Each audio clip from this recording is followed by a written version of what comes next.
దేశం మొత్తం ఒక మూడ్లో ఉంటే మాజీ ముఖ్యమంత్రి వైఎస్ జగన్మోహన్ రెడ్డి మరో మూడ్లో ఉన్నారు.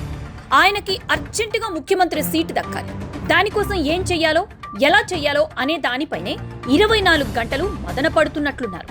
పిల్లాడు చాక్లెట్ కోసం ఏడ్చినట్లు జగన్ సీఎం సీటు కోసం గుక్క పెట్టి ఏడుస్తున్నాడు.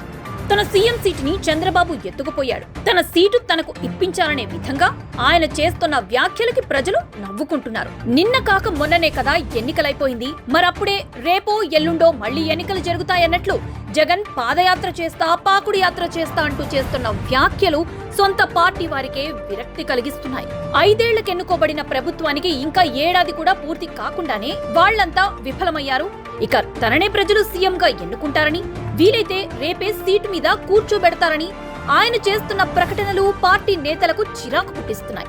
మొన్నటి ఎన్నికల్లో ఘోరాతి ఘోరంగా ప్రజలు ఓడించినా ఎందుకు తనను ఓడించారనే దానిపై కనీస సమీక్ష చేసుకోకుండా ఓటమిని ఈవీఎంల మీద నెట్టేసి దర్జాగా బెంగళూరు విజయవాడ మధ్య తిరుగుతూ అప్పుడప్పుడు పరామర్శ యాత్రలు చేస్తున్న ఆయన తీరును పార్టీలో ఇంగితం ఉన్నవారు పరోక్షంగా ఖండిస్తున్నారు.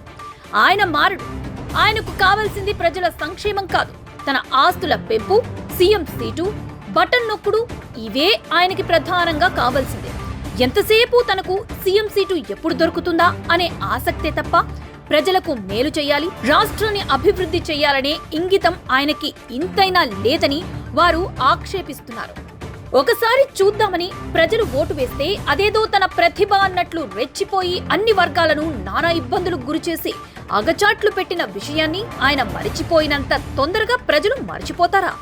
100 ఏళ్లకు సరిపడా పాపాల లెక్క అప్పుడే తేలుతుందా?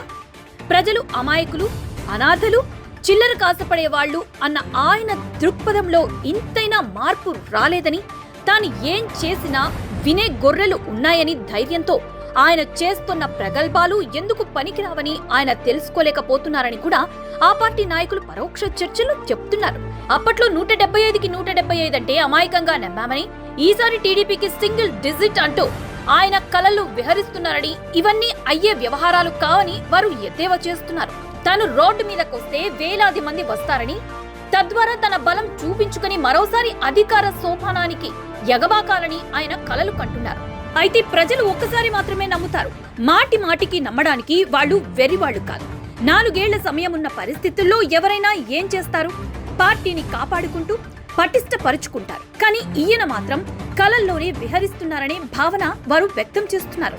మొత్తం మీద జగన్ ప్రకటనలపై సొంత పార్టీలోనే అసంతృప్తి వ్యక్తమవుతోంది.